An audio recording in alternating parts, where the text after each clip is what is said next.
the first person in the world to be given credit for using or making weather control a military weapons system. Oh, I was cleared top secret. Eyes only, as high as you could get. I got interested in weather modification when I was a farm boy. I never could understand why the clouds wasn't bigger, had a little more shade, and was chopping that cotton. So I got in the Navy. I managed to get into meteorology school, and I think that's really where I learned the most of my physics. They sent me to the Hurricane Hunter Squadron in Jacksonville, Florida. That squadron, of course, had just become involved in Project Storm Fury.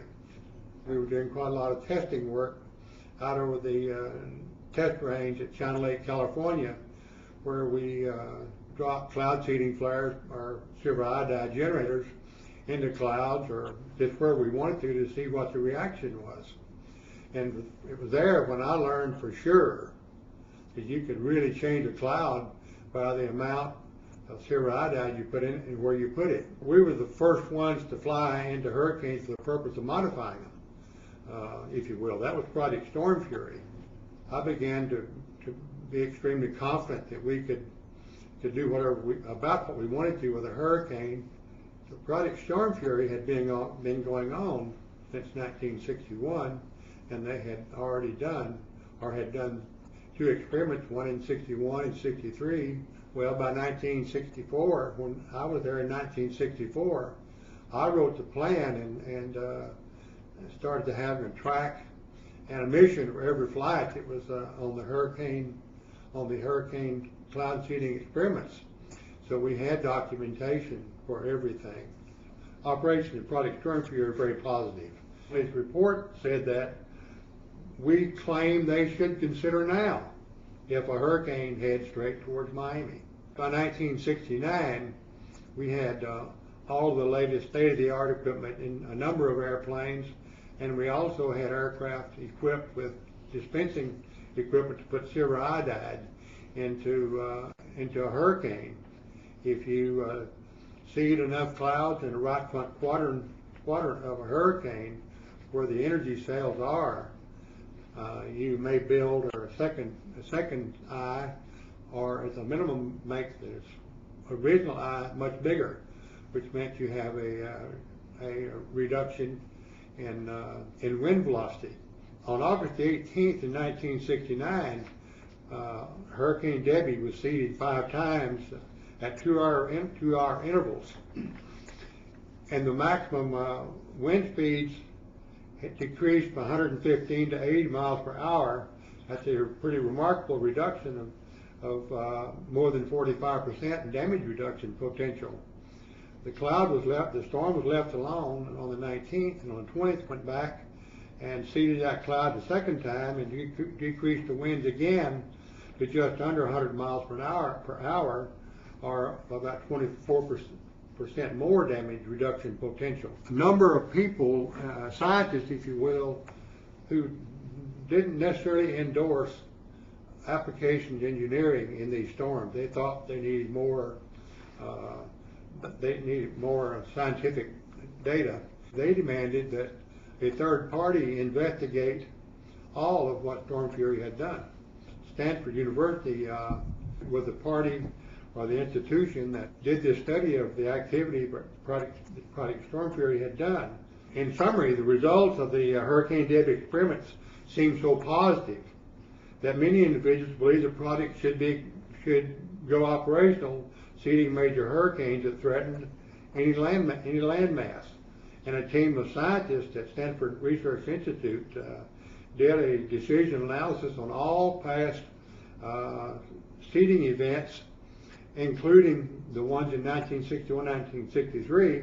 And Dr. Matheson from Stanford University, the head of the Research Institute, reported that the government may have to accept responsibility for not seeding and thereby exposing the public to higher probabilities of severe storm damage and possible higher death tolls.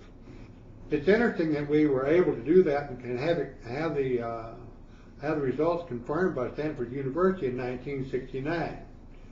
Some wanted to continue hurricane reductions and the other part did not want to. It was a political football. And there are people that were wanting to do more pure research and less application engineering wanted to kill Project Storm Fury.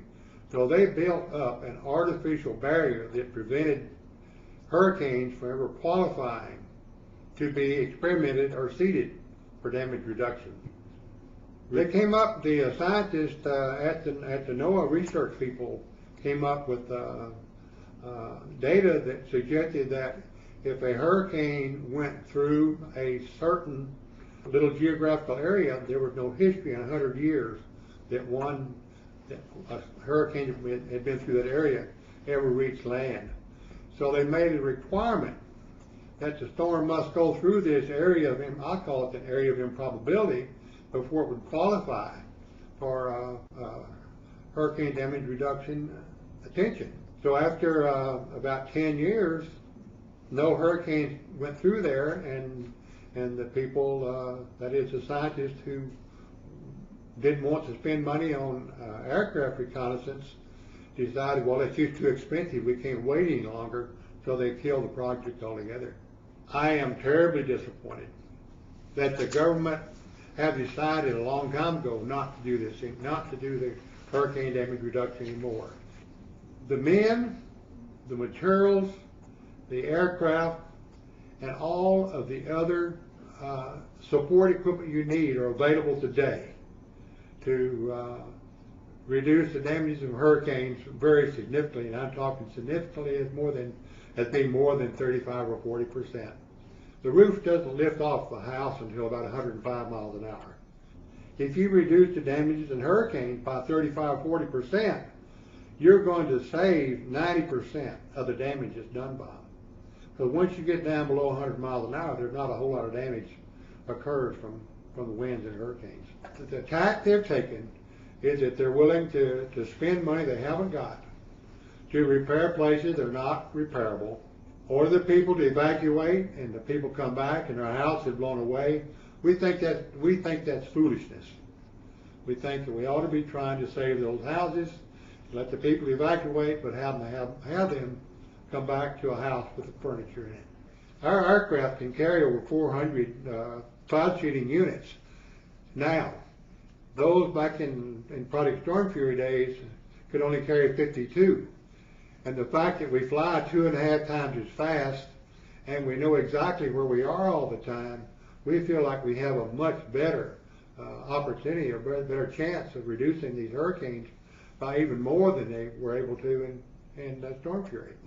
Well, the problem we have right now is that while we have contacted every senator in the U.S. Senate, all 100 of them, we've had one mediocre response from one of them.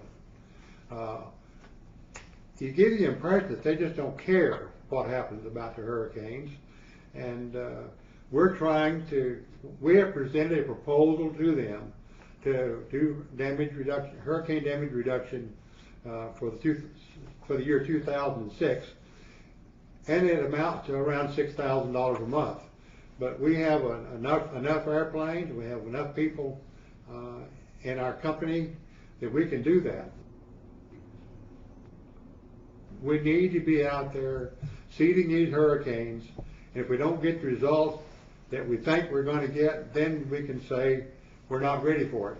But that's not going to be the case.